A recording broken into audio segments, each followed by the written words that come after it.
So hi guys, Magnum. Thank you so much for participating in our first session in the Modeling 101 classes. As you recall, this is where we left off on Thursday night. We kind of ran out of time and I could only do the emoji like so. And since this is pretty new, including importing reference images, and there are some questions lingering, I would like to make a short video to finish the whole process, and you guys can review how to apply extruding and scaling tricks. Feel free to watch it over and over again. So that's completely normal. I've watched the same tutorial 5 times, 10 times when I first got started. So now let me delete the background image and also delete the emoji we had. Now let's start afresh. We can drag and drop our reference image in the UV image editor here. And now this image is loaded in Blender and accessible in multiple applications. So here we need a background image. We'll put check and add image. With this quick drop down menu, we can access the emoji reference image. Notice that it is only visible because I'm in an orthographic view, which means there's no perspective. You see, this is with perspective. The emoji closer to us appears to be bigger, while the emoji further from us appears to be smaller, like in real life with perspective. Without perspective, which you can toggle with view perfs or ortho, or you can just hit number pad 5 if you have a larger keyboard. So now we are in ortho. You see, the closer emoji is no longer visually bigger than the emoji in the side. In fact, with our human eye illusion, seemingly this is bigger than that one because even though they're same size, but it is deeper in space. Our brain are trained to think that it must be bigger, but actually they're not. They're the same in diameter. So now the thinking emoji, as we were touching on. Some of you were a bit discouraged, I don't know, but we got this. So as I recall, we can scale this image up and down, and we found that 49 is a pretty good estimate. And now because we're gonna work on the think emoji, let's move it in a friendlier spot to work on. It's just a order of preference. And now we can start by making the yellow face. As you recall, this is the 3D cursor, like word editing cursor. Any new object added to the scene will be at this cursor. So I want a UV sphere to get started with, roughly here. To insert a sphere, I can go to, make sure I'm in object mode, go to the left tab, hit create, second option, and UV sphere. Now we have a decent looking UV sphere, but yes, and also retain my setting from last night. But probably you will see the default being 32 and size 1. Recall that this 1 unit represents the radius of the sphere. So we want a radius of 2. That's how I create the other ones. And also the segment 24 will suffice for now. Yes, was it? Yeah, I think so. But maybe no, that's too much. We can use 12. Yes, that's way better. So don't overuse polygon, just use as few as you need, right? That's the mentality. So now you see this sphere is up above. We can use some new tricks that we didn't have time to cover last night. If you go to the right tab, which you can collapse and expand anytime inside the 3D view, you can expand the transform tab.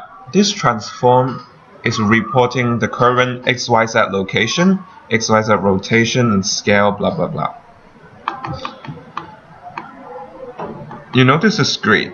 It is situated at Z-axis at 0 and the XY plane. So I would like to snap it on 0. So I just pick Z, 0 and enter. Now you see the sphere is perfectly sitting on the ground. Then we need to start deleting the lower hemisphere and squish it so it aligns better. So there, you should see something like this. I just turned off something else, which you shouldn't have them on anyways. So now we can delete the lower hemisphere by loop select, Alt right click, right? Get the whole loop. I can delete this loop, and now the hemisphere above, you can choose one less or one more, it's your preference. And now we can get rid of all of these. In class, I showed you a trick to use the box selection tool. Essentially, you would draw out a box or a rectangle that every element within the rectangle will be selected. So hit B for box selection on your keyboard, drag a rectangle, and now everything inside the rectangle visible, they will be selected, and we can delete them. However, those elements that were hiding behind other elements would not be selected. So instead, we can turn on the see-through option. So now you see even the vertex in the back are visible and accessible to us. Again, I will deselect all with A and hit B again to box select all of these vertex. Hit X, vertex. We're good to go. So we can now start to squish the hemisphere into the desired contour. So if you think about it, maybe we can just select all and scale that like so. It matches better, right? But it's heavily offsetted from the base, which we have to move it again. It's like some hassle, and the result may not be exact. So to have a more precise control, we can change the pivot point, because the current pivot point is median point. That's why when you scale them, it's scaling to the median point of all the existing vertex. Instead, we can choose 3D cursor. A quick review.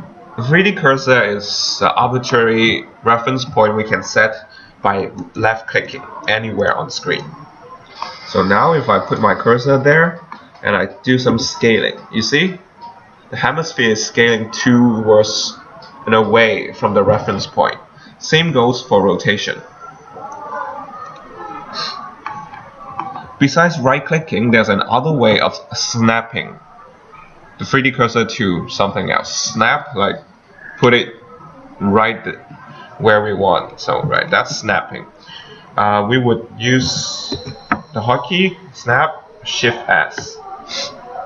So with some selected element, like we can select the base vertex loop And now if we have Shift S and cursor to selected, see, the cursor will be snapped to the median point of my selection, which is now the base of our hemisphere.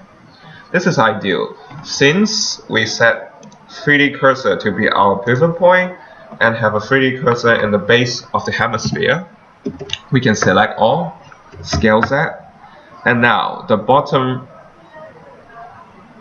of the hemisphere will stay in place and everything else will squish upon it.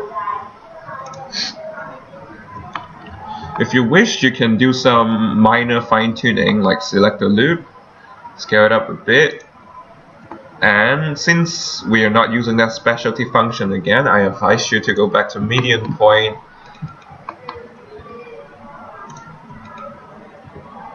It's just a matter of habit. So I would also like to maybe move that a little lower. With that. Okay, this loop. Don't be shy to rotate your view because it's instrumental to getting a sense of the 3D object, even though we're limited in a 2D screen. So now we got the top half of the emoji face. To achieve a relatively straight side, now you see the silhouettes like that, and then go straight down and then flat bottom. So now we can use the extrude option. You can access the extrude option from tools. As you recall, extrude means keeping the selection in place, create a set that are identical to the current selection, and you can decide where to put them. Right? So if I hit extrude here, or if I hit E on the keyboard, they're equivalent. Now you see the previous selections stay in place, and now the active selection is a duplicated set of the previous selection. Furthermore, this new set are connected to whatever came before. Now we want this new extrusion to stay aligned in the vertical axis, which is Z axis or Z axis. So I will hit Z or Z on the keyboard. Now I can drop it wherever I like.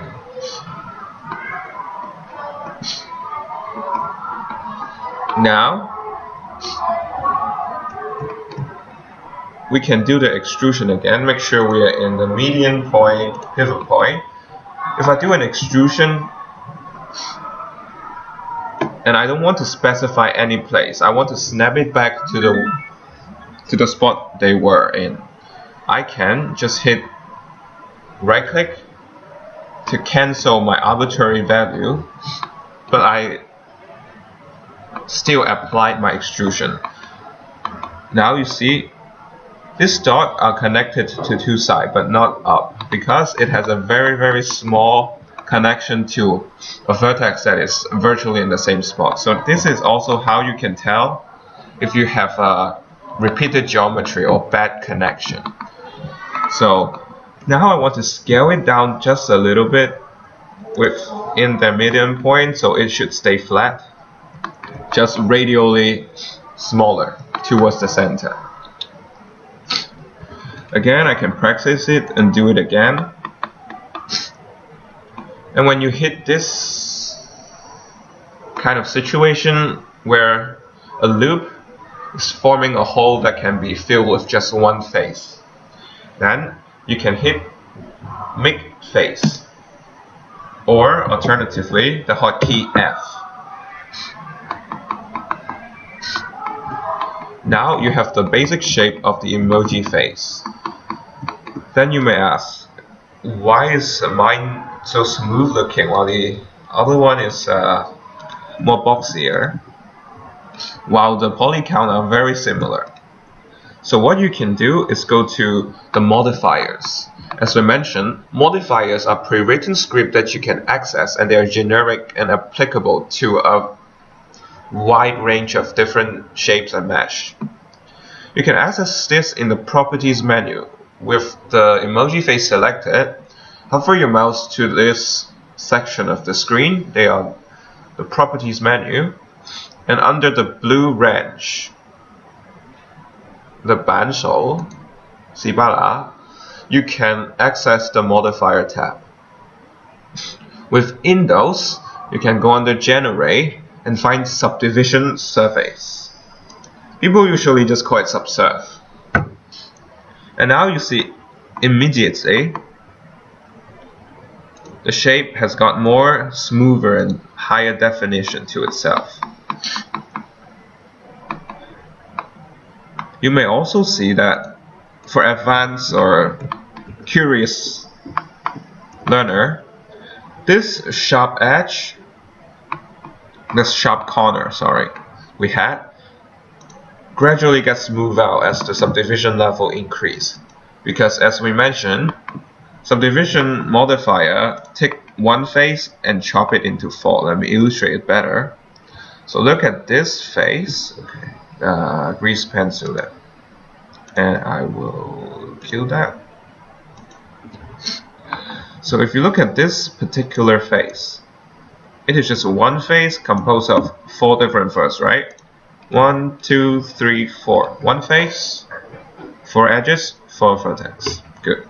And if I turn on the subdivision modifier level 1, so level 0 is there's no effect, and that's why there's an error red message. In level 1, you see what the computer does, or what the script does, is to take every edge, cut it in half, they subdivide it, right? One edge divided by itself. And now, with this new vertex arrangement, comes 4 faces, like you see here. 1, 2, 3, 4.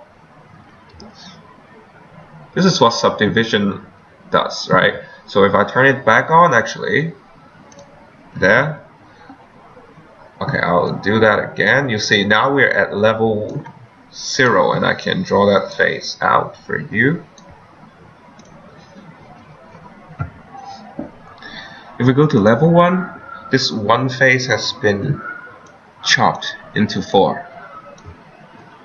Oopsie, that's too ugly. 4. And if I go to level 2, you see each of this face got chopped down. Let me use a different color, slightly lighter.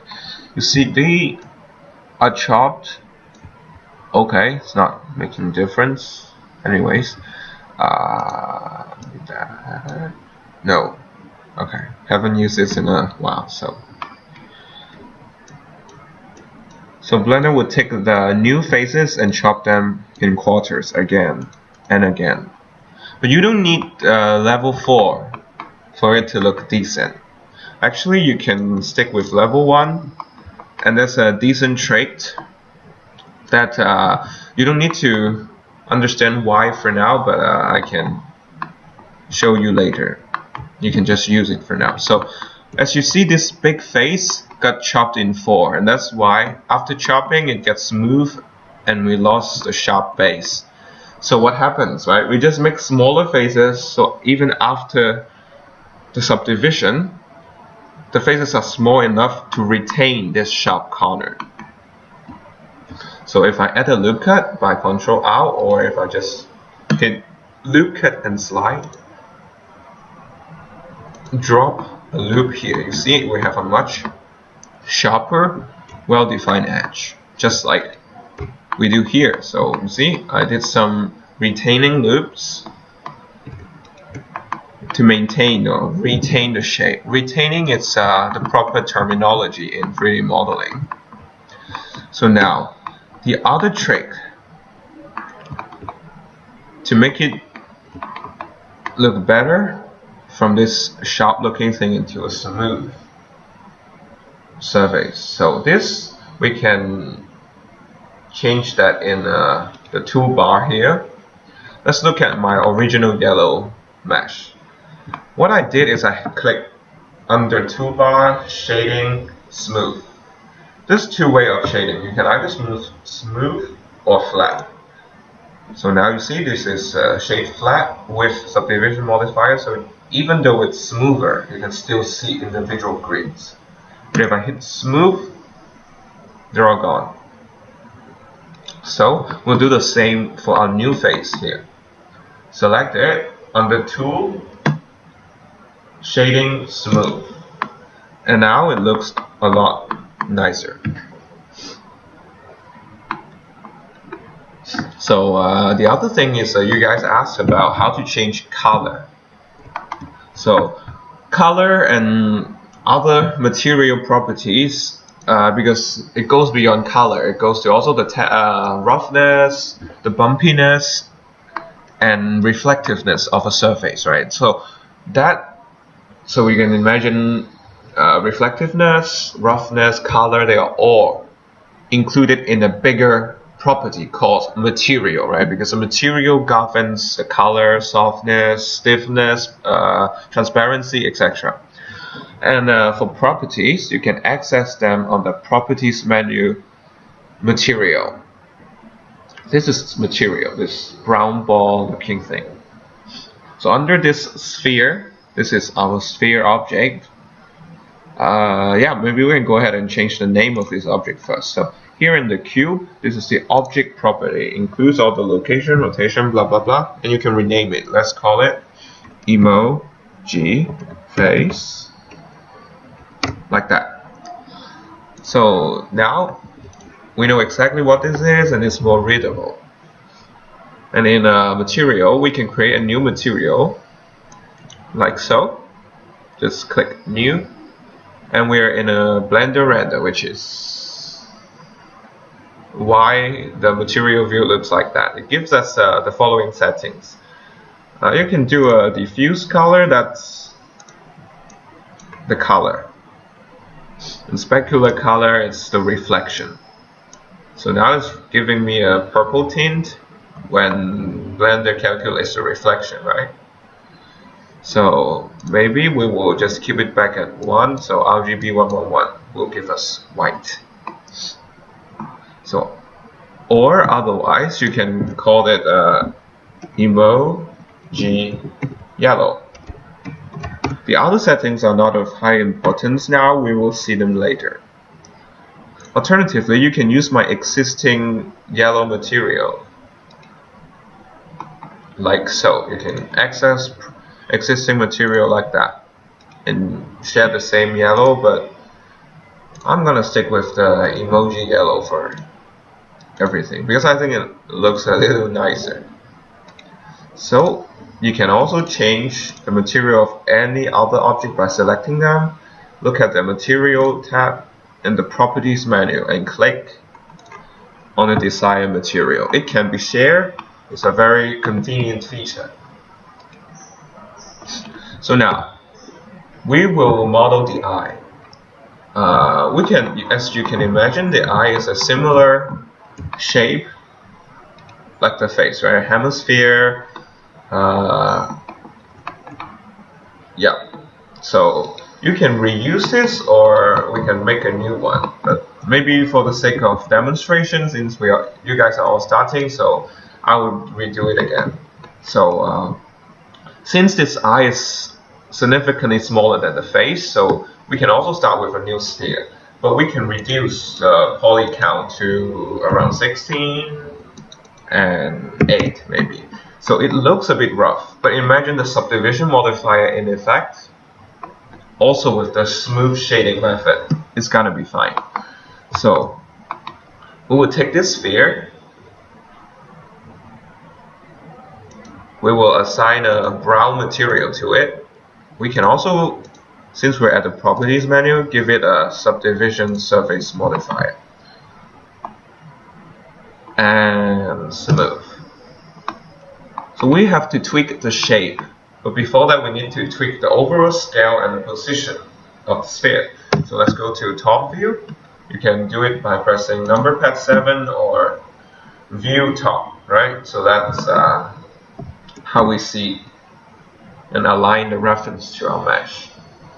Again, this yellow thing is blocking our way. We can either go into wireframe view so we can see through the image. That's method number 1. Method number 2, we can hide this face by pressing H on the keyboard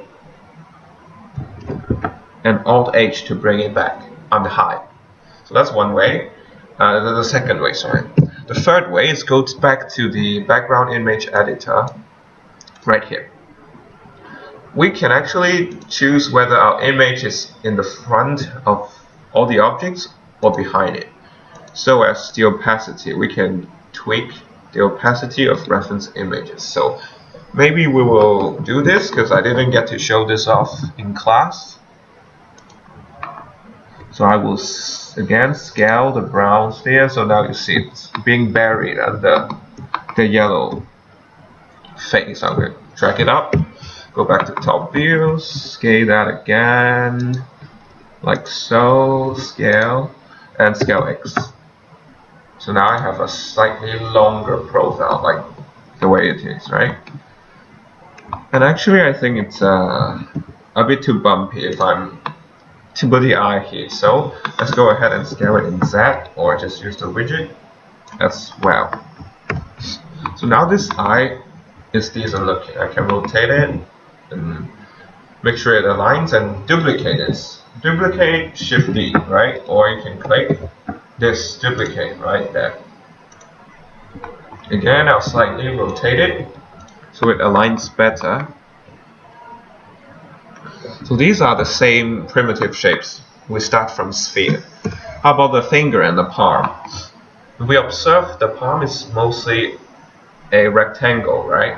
So it makes sense for us to start with a plane. So again, this plane is a bit low. We can grab it in the Z direction. So we have more breathing room. And now we can change the shape and define it furthermore inside edit mode. So we can go to edit mode like so, or you can quickly toggle between object mode and edit mode by hitting tab on your keyboard. So since we don't have much polygon, I will first align the 4 verts we got roughly to the overall shape. So you see we need a palm here, so we need to do a loop cut. Otherwise, if we extrude, let me show you.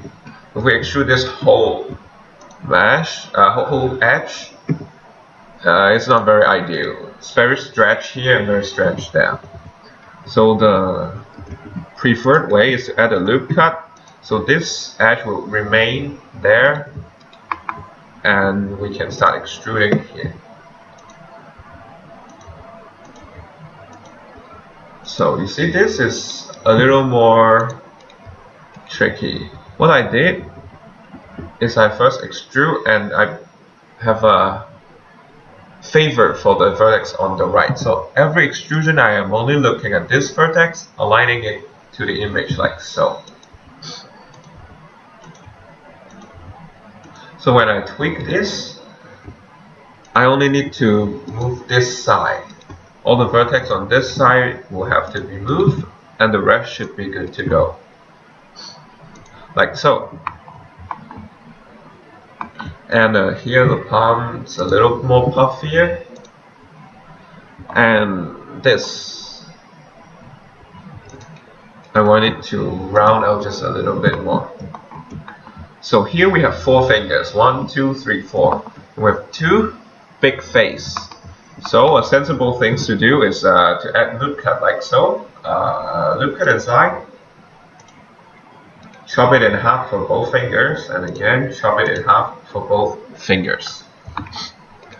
Now I can extrude the knuckle for my pinky. The same by the knuckle for the other fingers. So shift click to select 2 vertex. So 2 vertex will be enclosed by 1 edge. I can hit E to extrude, or extrude here. Scale it down just a little bit. Again, extrude. I can either scale that down, or I can grab vertex individually. So like that. Lastly, index finger. Shoot. Actually, I may want some more control here, so I will add a loop cut.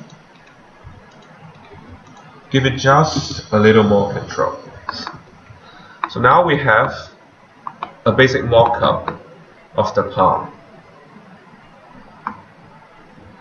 What we can now do is leverage the power of modifiers. I briefly touched upon it in class, and you can kind of see how they work. Now we're gonna take a slightly more in-depth look into which modifiers and how to do stuff. So at first we want to round up the contour, right? So instead of this sharp angle, we'll get nice round corners like the original design, like so. Now you see, you can turn it on and off by clicking this eyeball. Let me turn off the background image for now, like that. So now you see it's way smoother, and each face has been chopped into 4 new faces. So just looking at this now, I want to tweak it just a little bit maybe, so that the knuckles looks a little nicer. So now we got a smoother flat surface that is shaped like the palm. Then we can use solidify modifier, right? So giving it the desirable thickness, and we're getting this very hard, like a cardboard cutout view. If we want a rounded view, we can actually give it another subdivision modifier. So what I did there is to expand it and collapse them so they're smaller, and then I have more space to look at other stuff. So now with the new subsurf, you see the corner has been rounded out. This is kind of what we need. So we can save our file, and it's a good idea also to shift the new models that you have created and move it to the 20th layer, which is also the lowest possible layer. So this is also a common practice for Blender artists to regard this layer as the junk layer. Keep a duplicate of your mesh there, so in case you messed up here, you always have a point of a point of reference, like an insurance. So maybe it's also nice if we get to bend the palm so there's some curvature to it. So we can grab that like so, and we can do some gradual grabbing like that. Grab that, and then the fingers we can push it just a little lower. Right, this looks a little more interesting visually. And also maybe the back of the palm, I would like to grab it a bit lower, and the thumb can follow that, or I can use the widget and just click these.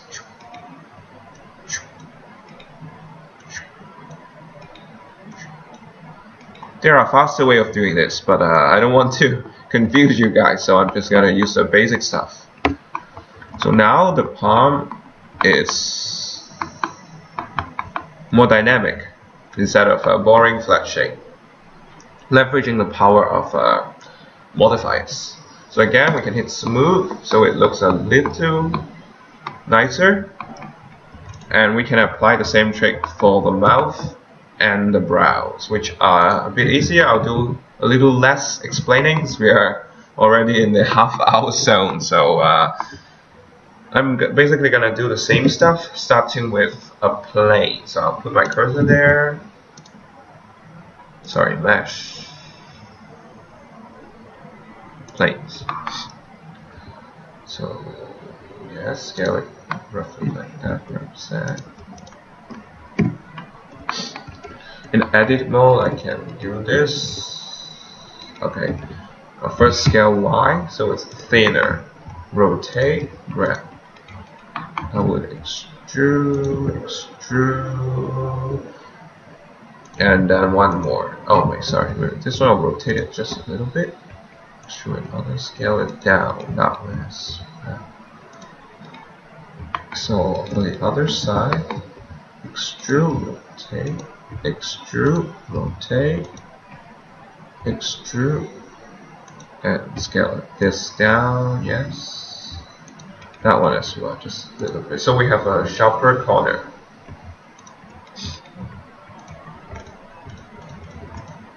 So yeah, kind of like that. And you can add another strip and start tweaking, but we can start with what we already have, right? We can just select these 4 verts and closing one face, and we can Shift D, duplicate it right there. Rotate this, grab, extrude, extrude, and this one's a little bit of that going on. I'm going to retain this edge like that. Also this brown. So I'm going to add a loop cut there. Give it a little more definition. So we have an arch for the brown. And actually no one's stopping us from copying this, but they are quite different. So I'm going to try something else for you guys. So we can just Shift D one single vertex, right? And with this single vertex, we can now extrude a vertex. We have been extruding faces, edges, etc. We have an extrude simple vertex, and you can also do that. You can just select the edge, vertex, hit extrude here. Especially when you're dealing with this situation, I think it's a lot easier to use the E hotkey. So now I'm gonna extrude, and trace the contour with a minimal amount of vertex I can get. And as you can see, it's nicer to have strip of rectangles or quads because there are 4 sides.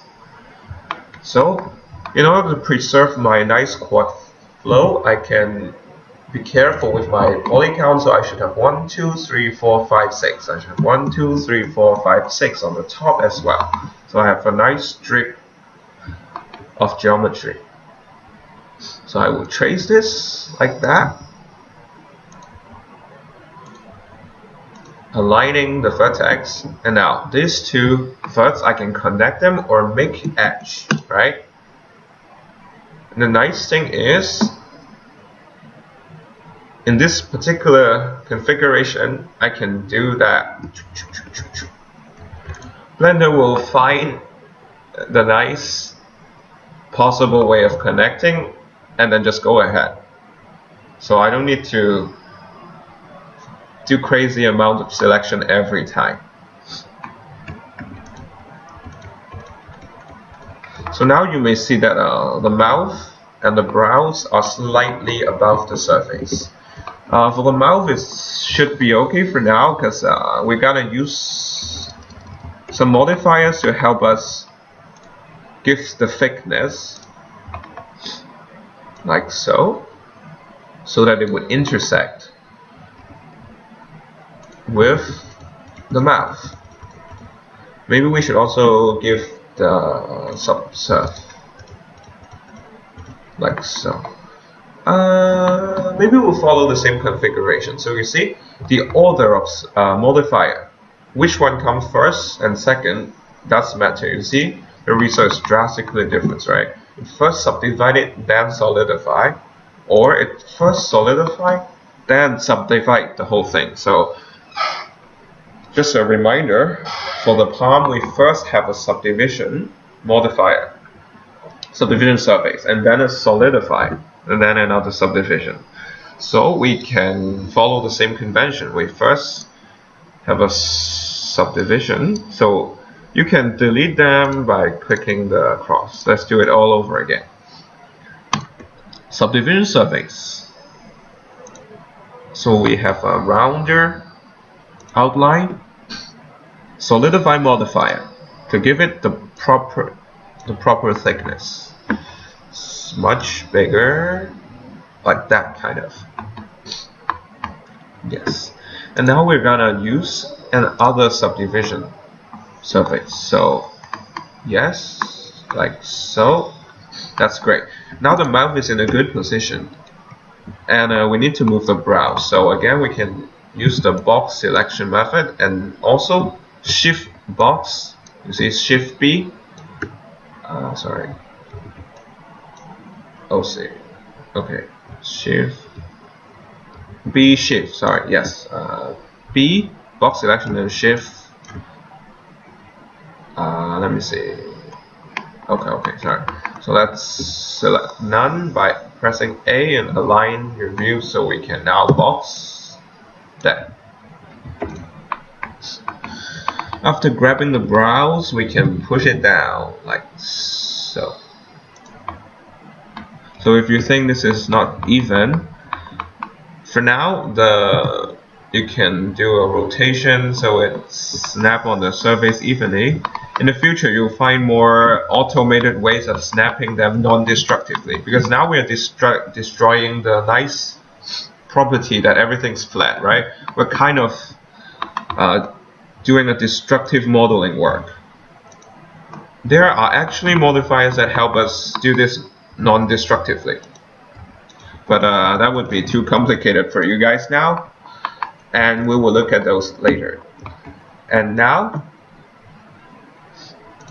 I can give it the material it deserves, brown, as well as the palm. I'll give it the emoji yellow, that one. So there's your thinking emoji done. I will upload this file for your reference, and feel free to open it, check it out, or better yet, if you have time, please, I highly encourage you to follow this video along. It's just little over 40 minutes. It's very concise and help you revise all the skills and prepare you before the next class, because don't forget everything last Thursday, okay? So see you guys later, and bye for now.